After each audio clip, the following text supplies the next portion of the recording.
All right, y'all. So we have just got to the point where Hitler's created a single party dictatorship. Now we're going to look at Hitler and the Nazi Party. So, yes, every party is gone except for the Nazis. The problem within the Nazis, there is a leftist group within it, led by Ernest Röhm and the SA. The SA were the brown shirts. The brown shirts are like the black shirts. They were political thugs who utilized violence to give rise to Hitler. But Ernest Röhm and SA maintained significant independence from Hitler. It was almost a separate body within the Nazi Party. And they were talking about a second revolution in which the workers would be free. Hitler's like, no, no, no. And they begin to act against them. On June 30th, 1934, you have a purge of the Nazis. We call it the Night of the Long Knives.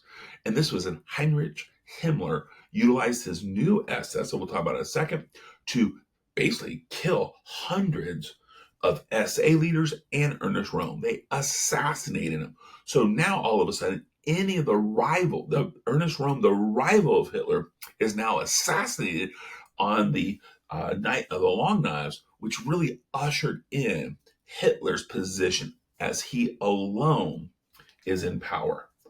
And Heinrich Himmler, he becomes the second in command right next to Hitler. Really important guy who's overseeing the SS. The SS absorbs the rest of the SA who wasn't excluded, and they become the secret and public police of Germany. I like this little headline from New York Times. Hitler's firing squad is active all day. The fate of hundreds still uncertain, and Hindenburg publicly hails victory. They painted this idea and over exaggerated the concept of the second revolution, and now the rest of the world was like, fair enough. And this is where we begin to see Hitler's extension of his control. He's really going to try to control all parts of society. Hitler and the Nazis began a policy of coordination, and it ended any independence of professional, charitable, and civic organizations. No longer do these organizations have any sense of independence. Now it's going to be Nazi bureaucrats that are leaders of these organizations, and they must act in the interest of the state. Any independence would be seen as an enemy of state, in which they would become political enemies.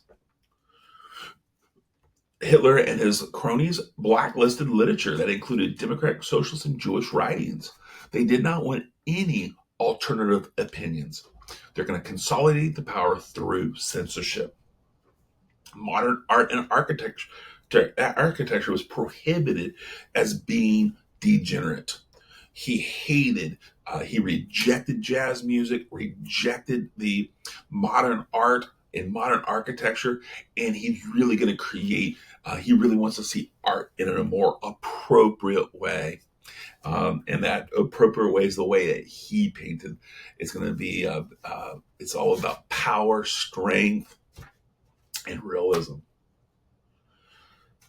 And Joseph Goebbels, we're not going to talk a lot about this guy until maybe the Holocaust, but Joseph Goebbels, he is an evil man. There have been historiography that have argued that maybe Goebbels is the chief in charge, that Hitler was more of a figurehead. I think all that's probably garbage. I think the reality is Joseph Goebbels is on equal playing field when it comes to the guilt. He was the great propaganda minister that just lied to everyone, because he's going to oversee the censorship and control of literature, music, theater, radio, film, fine arts, and the press, to ensure that everything is covering and promoting Nazi propaganda. And this becomes the use of radio, print culture. It is absolutely going to overwhelm the average German with all of these images of greatness, of Hitler, of Nazism, of the rightness of Germans and Aryanism, and the evils of the Roma, the evils of the Jews, and the evils of the marginalized. And before we step off this, I do want to point out this is part of that extended control. Here you see a Hitler Youth rally. That's going to be all part of this propaganda that is being utilized. Instead of Boy Scouts, children are going to join the Hitler Youth, and they're going to be constantly fed Hitler's lies. And this kind of moves to how Nazi ideology became entrenched in the paradigm. And what we see here, the Germans, they're going to argue that Germans remain the foundation of this master race, that the Germans, the Volk, they are the power. I like this image. When I say I like it, as a historian looking at this, you see how the German is holding up mongrels. We see the strength. And the whole image here is, think about if we can get rid of the degenerate. If we can get rid of the degenerate deviants, think about the strength and power we would have. And this kind of propaganda was going to overwhelm the average German. The Nazis are immediately marginalized the Jews, Slavs, Roma, homosexuals, and Jehovah's Witnesses as social deviants. They believe, again, these deviants have no place in the rightful German society. They talk about the hereditary ill. Nazis marginalize chronic mental and physical disabilities people. Think about this element. So if someone is chronically ill, they're not going to be seen as the weak. Let's connect this to social Darwinism. If someone is weak, if an entire group of people is weak, what will that do to our society? It will naturally make it weak. So therefore, we must expunge it. Really terrible stuff we're going to see in a second. The Nazis are going to marginalize alcoholics, prostitutes, chronically unemployed, beggars, and others as asocial groups. These are the weaknesses. So we have the deviants, we have the hereditary ill, we have the asocial groups. These are the groups that are keeping it. They're the obstacles that's keeping us from progress. The Nazis created plentiful targets for propaganda. We're not going to see any time something goes wrong. It's these groups that are the enemies of the state keeping us from our true progress. Now we're going to see how we're going to move to eugenics. We're going to start preaching racial hygiene. Racial hygiene is more about it's not just about cleaning ourselves. This is about cleaning our race of people. We need to be genetically stronger. So we must develop eugenics, creating a perfect race. Eugenics is promoted as an enlightened science, being taught in the elementary schools, popularized throughout news articles and films, as well as universities. I think this is really an important element. This is an American newspaper here. It's an AP. That's the AP is Associated Press. This guy in Berlin is reporting that there's a Nazi movie that spreads the idea of mercy killing.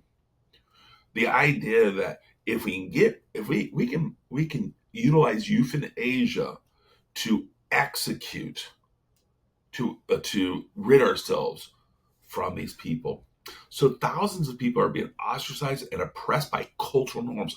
No longer are we just talking about laws. These laws now are becoming cultural norms.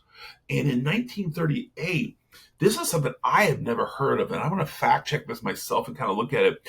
But in 1938, according to Dr. McKay, there was a mercy killing that saw over 70,000 Germans with chronic disabilities killed.